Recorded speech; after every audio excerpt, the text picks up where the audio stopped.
Hello and welcome to Lavneesh sir की class. आज की ये शिक्षा निदेशालय राष्ट्रीय राजधानी क्षेत्र दिल्ली की वर्कशीट नंबर 30 जो कि कक्षा 10वीं के विद्यार्थियों के लिए है। यह ली गई है सामाजिक विज्ञान के इतिहास विषय से और पाठ नंबर 1 यूरोप में राष्ट्रवाद को हम इस समय समझ रहे हैं और यह भी पिछली 2 वर्कशीट की कंटिन्यूशन वर्कशीट है। आज की इस वर्कशीट में हम कई सारे टॉपिक्स पढ़ेंगे, जैसे कि 1815 के उपरांत यूरोप में रूढ़िवाद किस तरीके से फिर जम गया, वापस से आ गया। फिर 1815 की वियना की संधि, ये बहुत ही इम्पॉर्टेंट है जो कि बहुत बार बोर्ड के एग्जाम्स में आती है।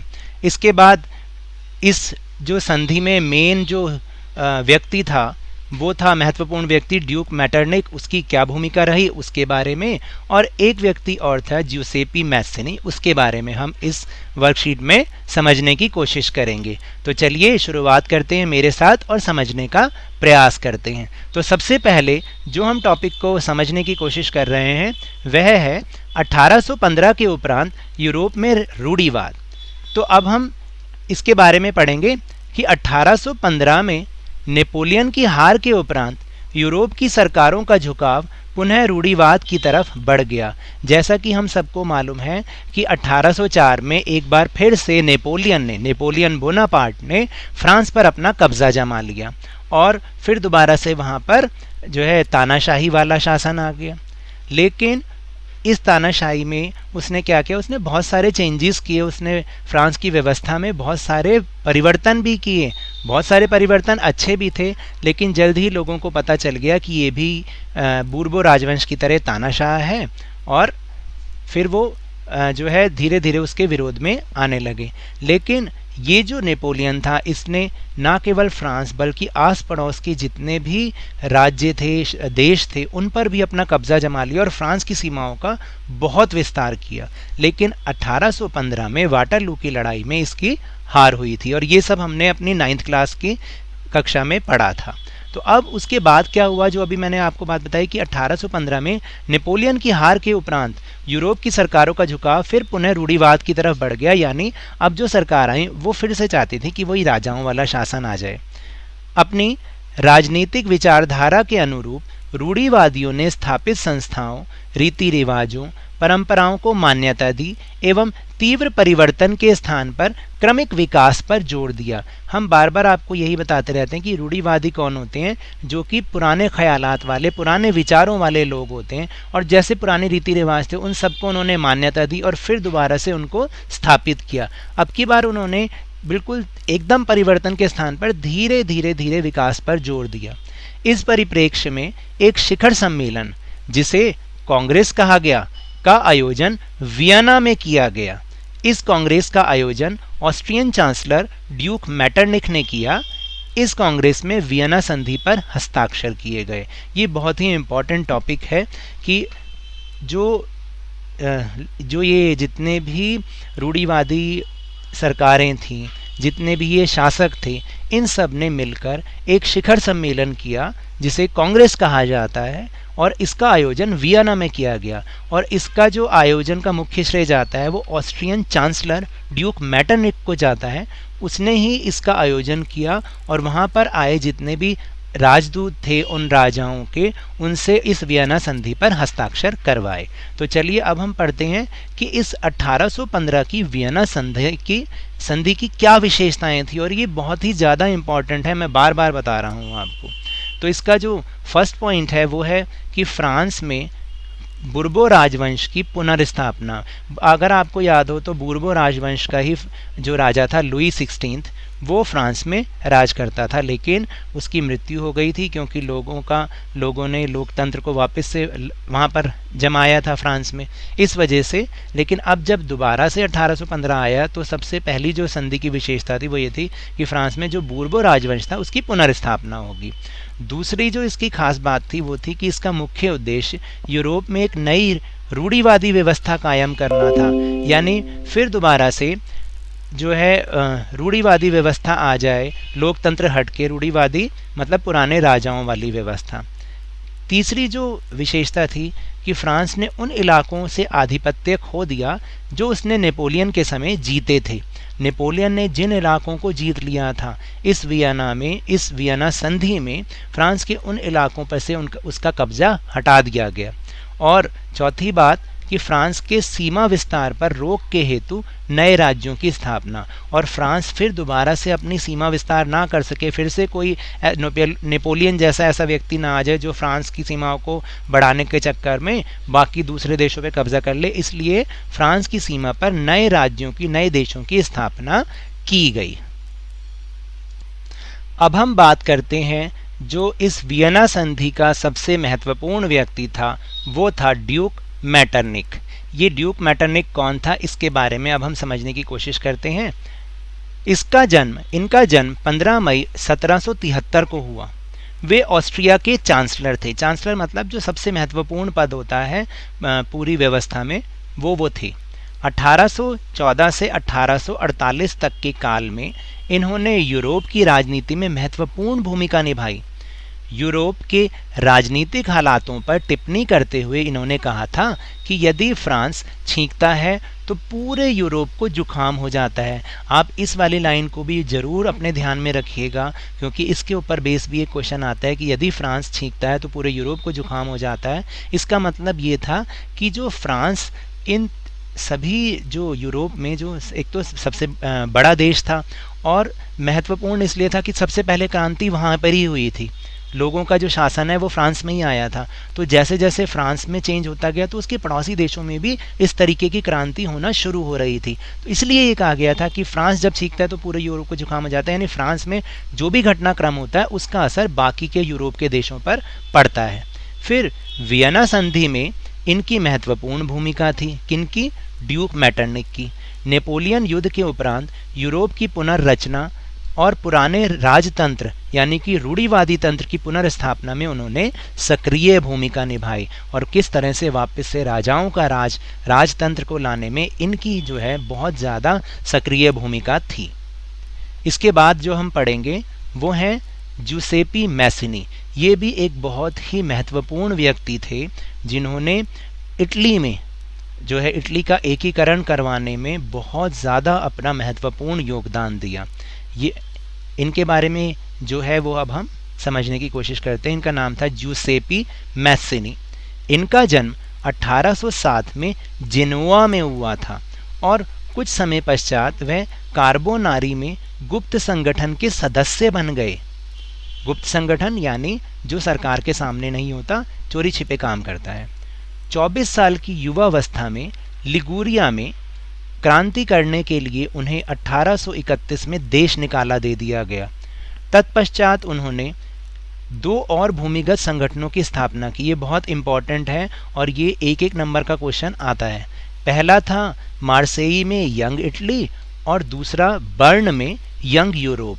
मैसनी द्वारा राजतंत्र का जोरदार विरोध एवं उसके प्रजातांत्रिक सपनों ने रूढ़िवादियों के मन में भय पैदा कर दिया। मैटरनिक ने उसे हमारी सामाजिक व्यवस्थाओं का सबसे खतरनाक दुश्मन बताया। यहाँ पर ये हाईलाइट इन्वर्टेड कॉमर्स में भी है कि हमारी सामाजिक व्यवस्था, जो मैटरनिक जिनकी बात करते थे, मैटरनिक बात करते थे, राजतंत्र की बात करते थे, तो उन्हें ये लगता था कि ये व्यक्ति जो हमारी सामाजिक व्यवस्था इस समय चल रही है उनका सबसे खतरनाक दुश्मन है ये। तो ये तो थे हमारी वर्कशीट के टॉपिक। अब हम अपने प्रश्नोत्तर की ओर चलते हैं और उनको समझने का प्रयास करते हैं। प्रश्नोत्तर शुरू करने से पहले आपको एक बात बता दूं कि मुझे पता है कि आज आपकी शिकायत यही रहेगी कि सर ने बहुत बड़े बड़े आंसर्स लिखवाए हैं, लेकिन हिस्ट्री में इतना ही लिखने पर हमें मार्क्स मिलते हैं। आप चाहें तो इसमें से एक आध पॉइंट कम भी कर सकते हैं, लेकिन मैंने आपको पूरे आंसर इसलिए दिए हैं कि ताकि आपको समझने में ये आसानी हो। दूसरी बात, मैंने इसको बड़े फॉन्ट में लिखा है ताकि आपको आसानी से दिखे, इसलिए शायद आपको ये लग सकता है कि आंसर बहुत ज़्यादा लंबे हैं, तो ये आंसर इतने ज़्यादा लंबे नहीं हैं। कृपया इस बात को ध्यान रखिए, और इतना ही हमें लिखना पड़ता है। पहला प्रश्न है, वियना संधि की प्रमुख विशेषताओं का वर्णन कीजिए। तो उत्तर है 1815 में हुई वियना संधि की प्रमुख बातें निम्नलिखित थीं। पहला पॉइंट, फ्रांसीसी क्रांति के दौरान हटाए गए बूर्बो राजवंश को सत्ता में बहाल किया गया, यानी वापस से लाया गया और फ्रांस ने उन क्षेत्रों को खो दिया जिन पर कब्जा उसने नेपोलियन के अधीन किया था। दूसरा है कि फ्रांस की सीमाओं पर कई राज्य स्थापित कर दिए गए ताकि भविष्य में वह फ्रांस विस्तार ना कर सके। फिर उत्तर में नीदरलैंड्स का राज्य स्थापित किया गया जिसमें बेल्जियम शामिल था और दक्षिण में पीडमोंट में जेनोवा को जोड़ दिया गया। फिर चौथा है प्रशा को उसकी पश्चिमी सीमाओं पर महत्वपूर्ण नए क्षेत्र दिए गए जबकि ऑस्ट्रिया को उत्तरी इटली का नियंत्रण सौंपा गया। फिर पांचवा है 39 राज्यों का जो जर्मन महासंघ स्थापित किया गया था उसे वैसे ही बनाया रखा गया। और लास्ट है कि इन सब का जो मुख्य उद्देश्य था वो उन राजतंत्रों की आज़ादी था जिन्हें नेपोलियन ने बर्खास्त कर दिया था और साथ ही यूरोप में एक नई रूढ़िवादी व्यवस्था स्थापित करना था। इसका जो उद्देश्य था, देखिए नेपोलियन ने क्या किया था कि आसपास के जितने भी राजतंत्र थे उन पर कब्जा कर लिया था और उनको हटा दिया था। तो ये वियना संधि का प्रमुख उद्देश्य यही था कि वो राजतंत्र वापस से आ जाएं और यूरोप में एक नई रूढ़िवादी व्यवस्था स्थापित हो जाए। फिर दूसरा प्रश्न है कि मेटरनिख की भूमिका का वर्णन कीजिए। मेटरनिख की भूमिका, क्या भूमिका थी मेटरनिख की? तो इसका उत्तर है कि मेटरनिख अपने समय में यूरोप में शांति और सद्भाव स्थापित करके उस समय के प्रसिद्ध राजनयिक बन गए। फिर उन्होंने 1809 से विदेश मंत्री के रूप में कार्य किया और 1821 में वो कहाँ के चांसलर बने? ऑस्ट्रिया के चांसलर बने। फिर उन्होंने वियना की कांग्रेस मेटरनिख द्वारा प्रस्तावित की गई, जो वियना की कांग्रेस थी वो मेटरनिख द्वारा ही प्रस्तावित की गई, मेटरनिख ने ही उसको बुलाया। फिर तीसरा पॉइंट है कि उन्होंने वियना में यूरोपीय राज्यों के राजदूतों की एक बैठक की। उसके बाद मेटरनिख ने 3 लक्ष्यों का प्रस्ताव दिया जो यूरोप में शांति और स्थिरता को ला सकता था। वो कौन कौन से थे? वो थे, पहला लक्ष्य मजबूत पड़ोसी बनाकर फ्रांस को सुरक्षित करना था।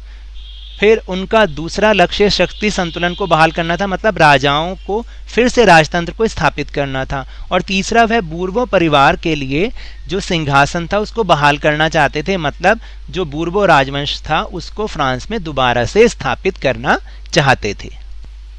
तीसरा प्रश्न है, मेटरनिख ने जूसेपे मैसनी को हमारी सामाजिक व्यवस्थाओं का सबसे खतरनाक दुश्मन क्यों माना?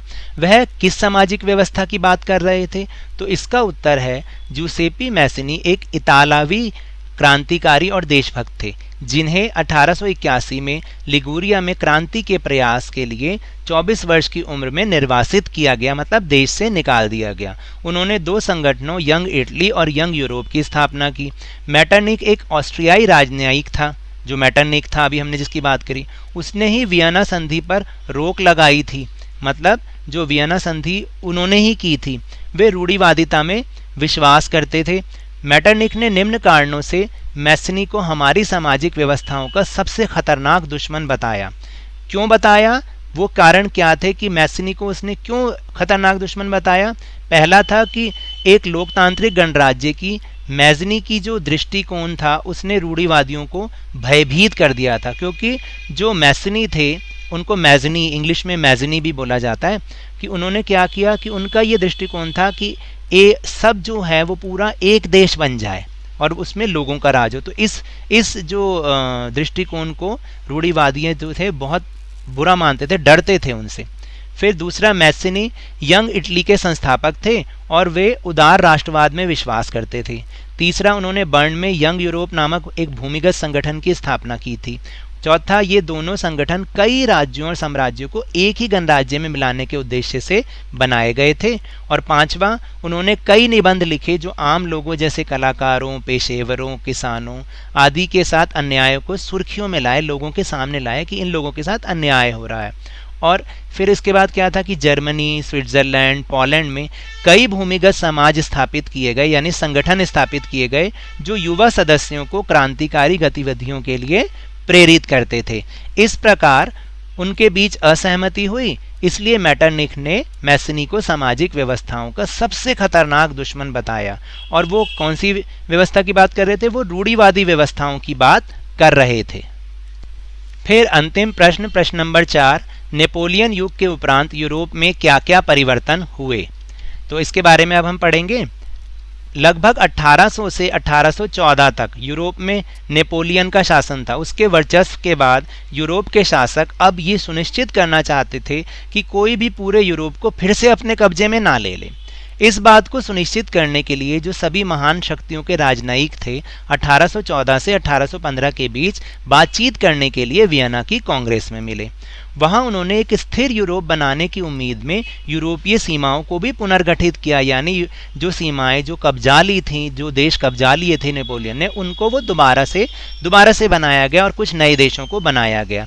फिर नेपोलियन के बाद बूर्बो राजवंश की सत्ता को पुनः स्थापित किया गया। नेपोलियन के जो बाद के शासक थे वो अपने प्रति क्रांति रोकने के लिए भी समर्पित थे, क्योंकि फ्रांस में जैसे क्रांति हुई थी वो अब नहीं चाहते थे कि राजा के प्रति कोई क्रांति हो।